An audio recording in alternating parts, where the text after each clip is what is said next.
입니다. 가을이 성큼 다가왔습니다. 이제 곧 있으면 추석 명절입니다. 여러분은 추석하면 무엇이 떠오르시나요? 어떤 분은 대보름달, 어떤 분은 핵곡식과 과일, 어떤 분은 황금 들녘, 또 반가운 가족들이 먼저 떠오르는 분들이 있을 것입니다. 한편 어떤 분은 꽉 찬 이 귀향길이죠. 수많은 인파와 또 음식을 하면서 느끼는 이 부담감들, 또 우리 주부님들이 많이 그러실 텐데 그런 힘겨운 마음들이 드시는 분들도 혹시 있을 수 있을 것입니다. 저에게 있어서는 이 추석을 생각하면 두 가지가 떠오르거든요. 먼저는 코스모스입니다. 코스모스. 제가 살던 고향은 남쪽이기 때문에 이맘때쯤에 길을 가면 코스모스가 가로수길처럼 옆에 쫙 깔려져 있습니다. 그래서 차가 쑥 지나가면 바람에 의해서 코스모스가 이렇게 흔들려요. 이걸 보면 고향에 온 사람들을 반기는 것 같아요. 환영합니다, 축복합니다, 뭐 이런 표현 같다는 것이죠. 또 다른 하나가 있다면 송편입니다. 송편. 어릴 때 저희 가족은 항상 명절 전날이 되면 할머니, 할아버지, 어머니, 아버지, 또 형제들이 모여서 다 같이 송편을 빚는 것이 이 가정의 하나의 큰 문화였습니다. 한 번은 제가 군대에 갔는데 명절이 바로 앞에 다가왔거든요. 아니 송편을 못 빚잖아요. 근데 그 전날에도 군부대에서는 완전군장을 하고서 출동을 하더라고요. 작전 지역에. 순간 제 마음속에 이 가을 향기를 느끼면서 기도했어요. 하나님, 매번 명절 전날은 송편을 빚었는데 힘듭니다. 송편 좀 빚고 싶습니다라고 투정 반, 기대 반 속에서 하나님께 기도했습니다. 근데 연병장이 딱 모여 있는데요. 소대님이 딱 올라오더니 김성룡 일병, 네, 김성룡 일병 딱 했더니 자네는 여기 남게. 왜 그런가 봤더니 이 부대에 들어가 보니까 행보관님이 오시는 거예요. 거길 지켜주시는 분이거든요. 행보관님이 딱 오셔서 몇몇 사람을 데리고 오는 거예요. 각 소대마다 한 명씩 착출해낸 거예요. 그러면서 이렇게 명령합니다. 너희는 오늘 송편을 빚는다. 우리 하나님 참 좋으시죠? 마음의 작은 신음과 기도까지도 응답하시는 우리 주님이십니다. 우리 추석은 한가위라고도 합니다. 가을 한복판이라는 뜻입니다. 농경 중심의 문화였던 우리 조상들은 이 봄이나 여름 동안 가꾼 곡식과 과일들이 익어서 추수를 합니다. 그래서 한가위는 풍요롭죠. 더구나 1년 중 가장 큰 달을 보면서 그 충만한 모습에 정말 마음이 흐뭇해져 갑니다. 그래서 우리가 한가위만 같아라라는 말을 하기도 합니다. 참 좋은 계절, 또 추석입니다. 풍성과 기쁨의 명절인 것이죠. 구약에도 이런 명절이 있었습니다. 이와 같은 명절이 바로 오순절입니다. 오순절.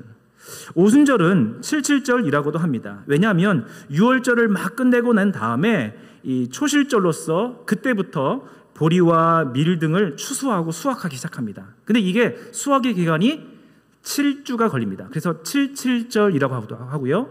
77에 49해서 그 다음 날이 오순절이 됩니다. 그래서 50일째 되는 날 오순절 해서 그때는 하나님께 감사의 예배를 드리게 되는 것이죠. 그래서 오순절을 한마디로 정해봐라 라고 말한다면 다른 게 아니라 감사라고 말할 수 있습니다.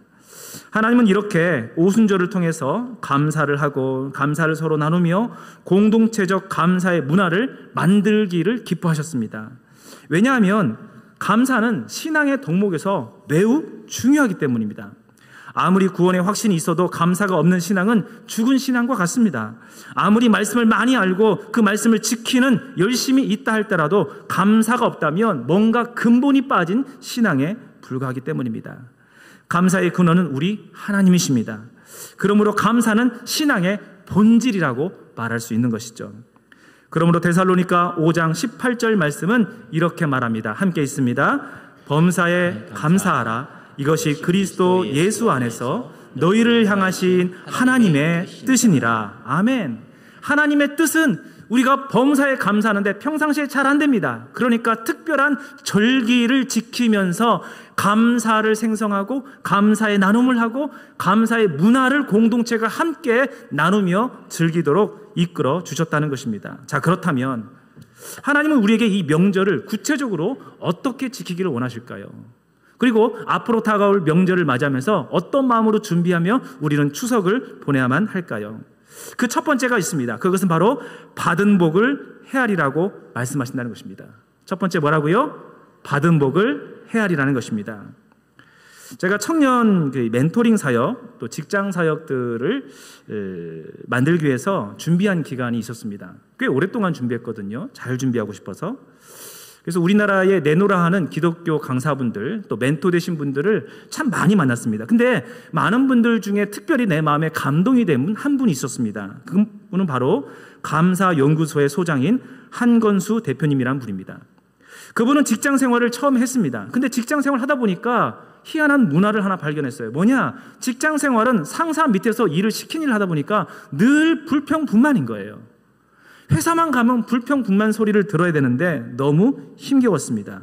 그러면서 그분이 하나를 알게 됐어요. 그게 뭐냐면 세계 80개국이라는 수많은 나라 중에서 1000만 명이 넘는 사람들이 하나의 운동에 참여하고 있었는데 그게 바로 불평 없는 세상 만들기 운동이었습니다. 다름 아니라 이 보라색 띠를 손목에 찹니다. 근데 나도 모르게 일을 하다가 불평불만이 입에서 쏙 튀어나오면 의식을 하는 거죠. 그래서 이 밴드를 빼가지고 오른쪽으로 다시 한번 옮깁니다. 그리고 또 불평하면 또 옮깁니다.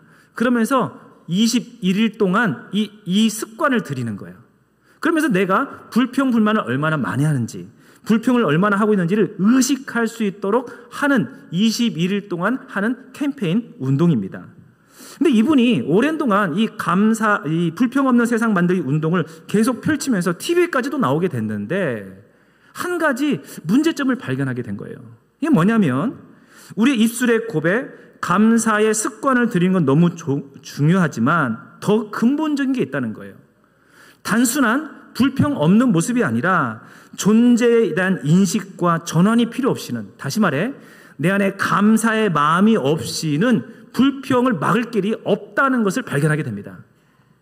그때부터 그분은 다시 새로운 운동을 펼쳤어요. 바로 감사가 넘치는 세상 만들기 운동을 펼치고 계셨다는 것입니다. 그렇습니다.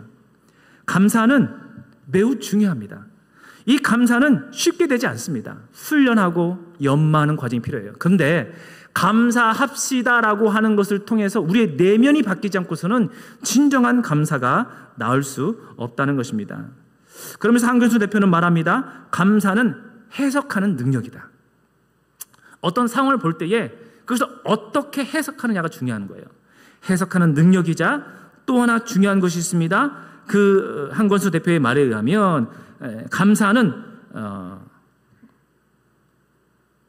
죄송합니다. 제가 원고를 위치를 잃어버렸어요. 이렇습니다.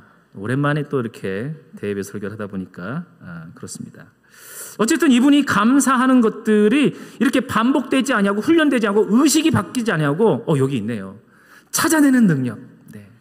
감사의 거리를 찾아내는 능력이 없이는 감사할 수 없다라는 거예요. 하나님은 오늘 말씀 속에서 이런 말씀하십니다. 우리 10절 말씀인데요. 같이 읽어보겠습니다. 10절 말씀 함께 읽겠습니다. 시작. 네, 하나님 여호와께서 내게 지키되 내 하나님 여호와께서 내게 복을 주신 대로 내 힘을 헤아려 자원하는 예물을 드리고. 아멘. 여기서 중요한 것이 뭐냐면 나에게 주어진 복을 헤아리는 것입니다. 헤아리는 거. 세어보는 것입니다. 그 세어봄을 통해서 자원하는 심령이 나오고 하나님께 기쁨으로 감사 예물을 드릴 수 있다는 것입니다. 이스라엘 땅은 우리나라와 좀 다르죠. 기후 풍토가. 평상시에는 비가 거의 없습니다. 그래서 새벽마다 내리는 이슬을 통해서 수분을 공급받고 농사를 지을 수 있습니다. 근데 그것만 갖고 안 되죠.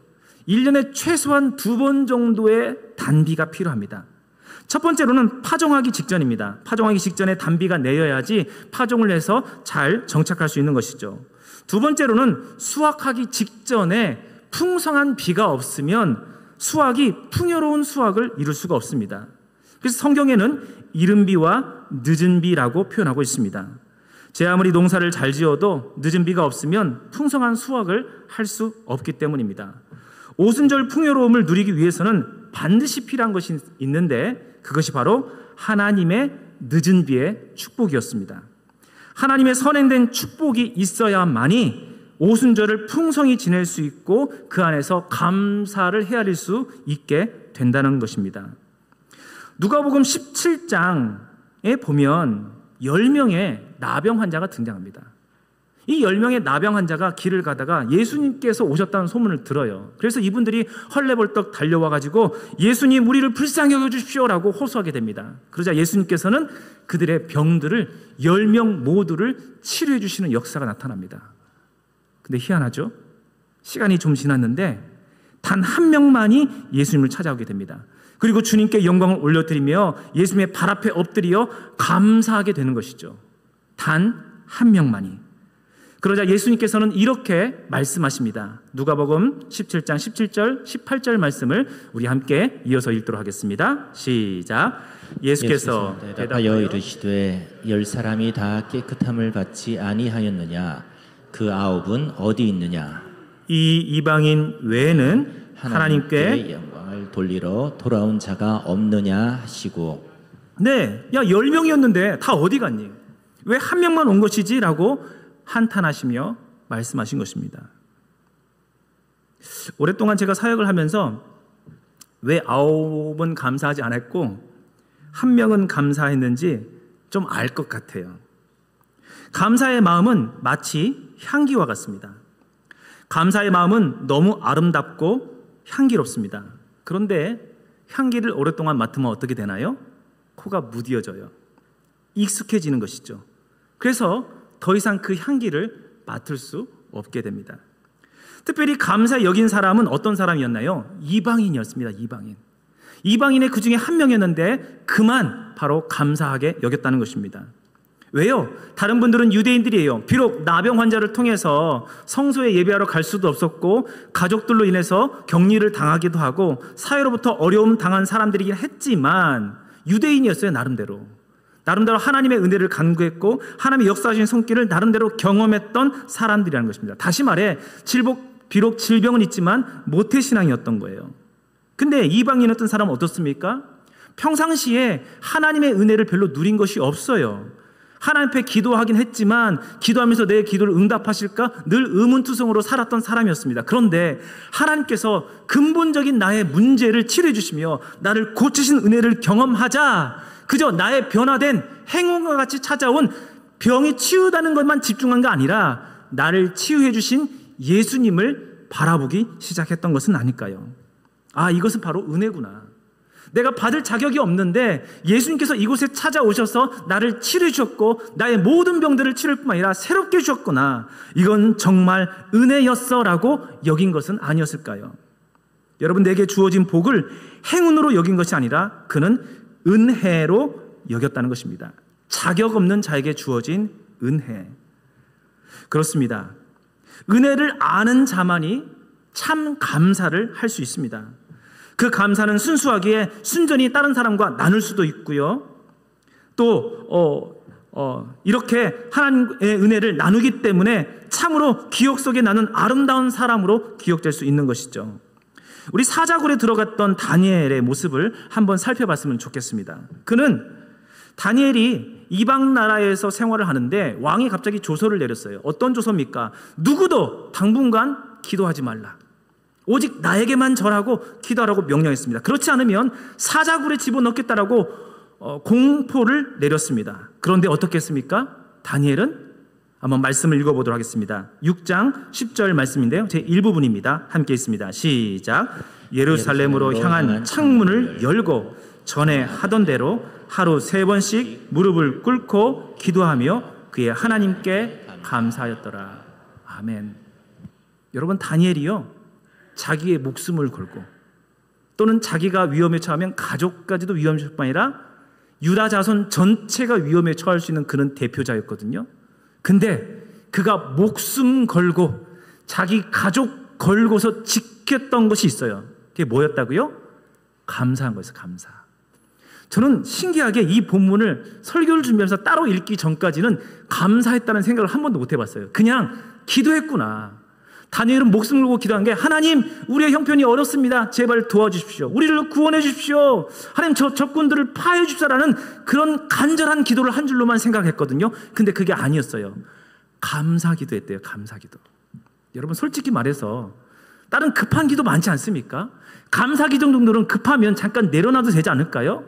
특히 다른 때도 아니고 기도하면 죽인다고 하는데, 기도하면 가족을 몰살시킨다고 하는데 굳이 감사 기도를 예루살렘에 있는 창문을 향해서 활짝 열고 남들이 다 보는데 그 앞에서 하루에 3번씩 하나님께 감사 기도를 드린 이유는 뭘까요? 그만큼 다니엘에게 중요했던 것은 주님 나의 취업시켜 주십시오, 내 가족 구원해 주십시오, 나의 질병을 고쳐주십시오라는 기도보다도 더 중요했던 기도가 감사를 잃지 않는 기도였기 때문은 아닐까요? 감사는 그만큼 소중하고 중요합니다. 우리가 오순절을 맞이하고 또는 추석을 맞이하면서 특별히 기억해야 될 두 번째 이유가 또 하나 있습니다. 하나님은 이렇게 우리에게 말씀해 주셨습니다. 이웃과 함께 즐거워하라는 것입니다. 우리 다시 한번 고백합시다. 이웃과 함께 즐거워하라. 11절 말씀도 동시에 읽어보겠습니다. 본문 11절 말씀은 이렇게 우리에게 말씀합니다. 함께 있습니다. 너와 내 자녀와 노비와 내 성중에 있는 레위인과 및 너희 중에 있는 객과 고아와 과부가 함께 내 하나님 여호와께서 자기의 이름을 두시려고 택하신 곳에서 내 하나님 여호와 앞에서 즐거워할지니라. 아멘. 그렇습니다. 함께 즐거워하라고 합니다. 감사를 표현하는 방식은 하나님께 찬양도 드린 것도 좋지만 이웃을 향한다라고 지금 말씀하고 있습니다. 근데 여기서 중요한 포인트는 감사를 나누는 이웃, 그 대상이 누구냐는 것입니다. 우리는 흔히 명절이 다가오면 감사를 나눌 때에 우리 인간관계를 지속할 만한 사람들 또는 나와 클래스가 비슷한 사람들과 감사를 나누곤 합니다. 우리의 관계를 지속하고 끈끈함을 나누는 정도인 것이죠. 즉 나와 비슷한 상황이 있기 때문에 그렇기도 하고요. 혹시 상하관계에 있더라 하더라도 보통은 사업상 선물이 참 많죠. 고객과 협력업체에 선물을 보내는 경우들이 참으로 많습니다. 그런데 말씀 가운데 감사의 마음을 표현한 대상을 자세히 보니까 어떤 사람들입니까? 나보다 힘이 없는 사람들이에요. 나보다 가진 것이 없는 사람입니다. 연약한 사람들이고 나의 도움이 필요한 사람들이라는 것입니다. 한마디로 정의하면 나에게 내가 감사를 표현해도 나에게 감사를 되돌려서 나에게 갚을 길이 없는 사람들에게 감사를 표현하라고 말씀하고 있습니다. 고대의 집안의 노예들은 물론이거나 자녀들은 부모님의 절대적 권위 안에 있었습니다. 레위인은 기업이 없었어요. 땅이 없었습니다. 흩어진 12족속들을 돌아보며 섬기고 있을 때에 그들을 환대하지 않고서는 그들이 먹고 살 길이 없는 사람들이 바로 레위인들이었습니다. 고아와 과부는 어떻습니까? 당시의 생산활동 자체를 못했습니다. 오로지 누군가의 도움의 손길로만 먹고 살았던 사람들. 더 중요한 것은 이방인들입니다. 그들은 어떻겠어요? 하나님의 특별히 그들과 함께 나누며 감사의 기쁨을 나누라고 하고 있어요. 무슨 말입니까? 그냥 베풀라는 것입니다. 갚을 길 없는 사람들에게 내 것을 가지고 나눔을 통해서 하나님에 대한 감사를 표현하고 나누라고 말씀하고 있던 것입니다. 무엇인가를 바라거나 어떤 계산된 감사도 단순한 관계 유지를 위해서도 아닙니다. 하나님께 받은 복과 은혜를 그저 순전한 마음으로 함께 나누라는 말씀이 아니겠습니까? 우리 교회에는 우리 타국에서 오신 분들이 참 많이 있습니다. 특별히 우리 2부 예배 시간에 오신 분들이 참 많을 것입니다. 함께 예배함이 참 기쁨입니다. 이 명절이 다가오면서 이분들은 어쩌면 가족들을 떠올릴지 모르겠습니다. 그래서 우리가 어떻게 하면 좋을까라는 마음에 그분들에게 작은 도움이 되고자 우리가 사용하는 물건들이지만 쓸만한 물건들인데 그분들의 필요가 있다면 연결을 해서 전달해 드리는 거죠. 그게 바로 오병이어 프로젝트입니다. 그것을 통해서 작은 마음이라도 전달해서 작은 위로가 될 수 있도록 함께 섬기는 것이죠. 그런 기쁨과 은혜를 함께 공유하고 나눔을 통해서 함께 주님을 감사하고 찬양할 수 있기를 간절히 바랍니다. 근데 마지막으로 세 번째 우리가 반드시 기억해야 될 내용이 또다시 있습니다. 어쩌면 이 말씀과 이 내용이 더욱더 중요한지 모르겠습니다. 그것은 바로 세 번째인데요. 감사의 영을 구하라는 것입니다. 무슨 말이라고요? 감사의 영을 구하라라는 것입니다. 에베소서 5장 말씀은 사도 바울이 이 말씀을 통해서 우리에게 이렇게 말씀합니다. 우리 함께 읽겠습니다. 시작. 술 취하지 말라. 이는 방탕한 것이니 오직 성령의 충만을 받으라. 20절. 범사의 우리 주 예수 그리스도의 이름으로 항상 아버지 하나님께 감사하며. 아멘. 성령님의 충만을 구하고 은혜의 영으로 살아가는데 무엇과 연결되어 있습니까? 감사하는 삶과 연결되어 있다는 것입니다. 성령님은 감사의 영입니다. 성령님의 충만함 없이 감사의 은혜의 영으로 살아갈 수가 없어요. 우리는 내 힘과 인격으로 감사하려고 하지만, 의지로 감사하려고 하지만, 그것을 뛰어넘어 우리 내면 깊은 곳에 있는 진정한 감사의 영이 충만하지 않고서는 감사할 수 없기 때문에 주의 성령을 구하라고 말씀하셨다는 것입니다. 이 구약의 오순절은 늦은 비가 내려서야만이 풍성한 열매를 맺을 수 있었습니다. 그리고 신약의 오순절은 어떻습니까? 성령님이 강림하셔서 우리 안에 오셔서 충만케 하고 새롭게 하실 때에 새로운 역사가 나타난 것입니다. 하나님은 성령님을 우리 가운데 늦은 비처럼 부어주셔서 우리의 메마른 마음을 소생시켜 주시고 감사의 열매를 맺게 하신다는 것입니다. 그러나 감사는 본성으로 잘 되지 않습니다. 가까운 가족 안에서도 감사는 참 쉽지 않죠. 어머님의 밥상, 아버지의 수고, 형제의 사랑을 당연히 여길 때가 우리는 참 많습니다. 교회 안에서도, 일터 속에서도, 이 나라를 바라볼 때도 우리는 그냥 원래 있었기 때문에 여전히 있을 것으로 여기고 감사의 마음을 잃어버릴 때가 참으로 많다는 것입니다. 그때 우리는 잠시 멈추고 성령을 구해야 됩니다. 주님, 내 안에 감사의 마음이 사라진 것 같아요. 오히려 불평뿐만이 많아집니다. 내 안에 왜 이렇게 메말라 있죠?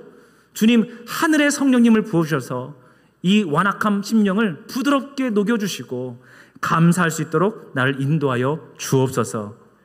그게 바로 하나님의 요구시고 오순절을 기념할 수 있도록, 추석을 맞이할 수 있도록 우리를 이끄시는 메시지라는 것입니다.